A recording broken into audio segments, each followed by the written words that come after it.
ايه هو الوقت المناسب انك تسيب فيه الشغل الاساسي بتاعك اللي هو من 9 ل 5 او من 8 ل 4؟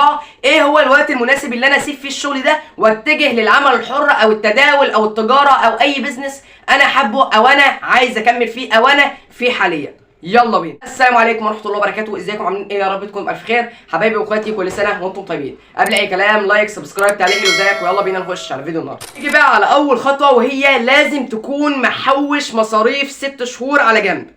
يعني ايه؟ يعني انت لو في الشهر بتصرف 5000 جنيه لازم تكون محوش على جنب. اضرب بقى 5 في ال6 شهور، 5000 في 6 شهور يعني 30000 جنيه. يعني انت لازم تكون محوش على جنب 30000 جنيه اللي هي المصاريف الاساسيه. ده انا لا قلت لك لبس ولا قلت لك خروجات ولا قلت لك الفسح اللي انت بتعملها. انا بقول لك لازم لو انت هتسيب الوظيفه بتاعتك وتتجه للعمل الحر لازم يكون معاك مصاريف 6 شهور على الاقل خالص. هتصرف في الشهر 10000 جنيه لازم يكون معاك 60000 جنيه. لو انت بتصرف في الشهر 5000 جنيه لازم يكون معاك 30000 جنيه، وهكذا. يعني لازم تكون انت معاك في ايدك حاليا مصاريف 6 شهور لو انت عايز تسيب الوظيفه. طب معكاش؟ لا، افضل اشتغل وحوشهم على جنب، ولما يبقى معاك هننقل على الخطوه الثانيه. نيجي بقى على الخطوه الثانيه، وهي لازم سنه كامله كل يوم 4-5 ساعات بتشتغل الوظيفه اللي انت عايز تشتغلها، اللي هي مثلا تداول او مونتاج او تصميم او برمجه. يعني انت شغال ممرض مثلا وعايز تتجه للعمل الحر، انت عايز تشتغل في التداول، فالتداول دوت تخصص لنفسك في اليوم 4-5 ساعات لمدة سنة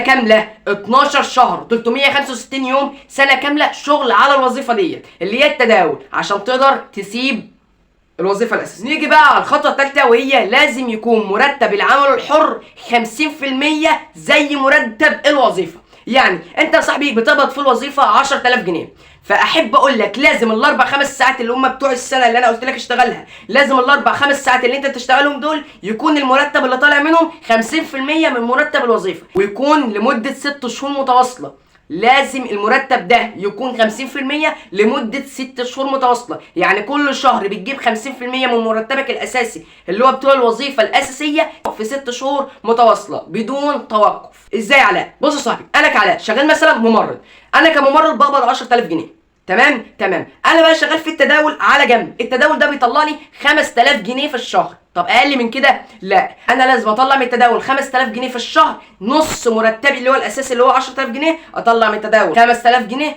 على جنب لمده 6 شهور. يعني 6 شهور بطلع 5000 جنيه من التداول زي ما بطلع من الوظيفه كل شهر 10000 جنيه. نيجي بقى على الخطوه الرابعه والاخيره، وهي لازم يكون عندك استمراريه وحب للمجال اللي انت هتشتغل فيه.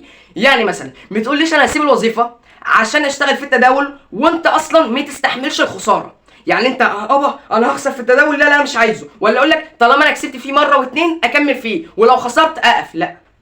لا، لازم يكون عندك حب للمجال. لو المجال خلص لك كل فلوسك انت حبه وبتكمل فيه، ما تقوليش هطلع منه، اصل مش هتبقى طلعت من الوظيفه الاساسيه وكمان طلعت من الوظيفه اللي هي بتبقى جانب الشغل الاساسي. لا يا صاحبي، لازم العمل الحر اللي هو الفريلانسر. ايه هو الفريلانسر؟ اللي هو مهاره بتقدمها، اي مهاره عندك بتقدمها، مونتاج، تصميم، تعليم عن بعد، اي مهاره، برمجه، المهم يكون انت عندك حب للمجال اللي انت داخله. ده يبقى فيديو النهارده خلص، وما تنساش تحجز معايا في اونلاين على الرقم اللي لازم تنقشش ده، تكون بسعر رمزي جدا اقل من نص دولار ب 25 جنيه، يعني بلاش حرفيا. وبرضه ما تنساش تطور من نفسك، يعني تطور من ذاتك وتستكشفها. سلام يا بطل.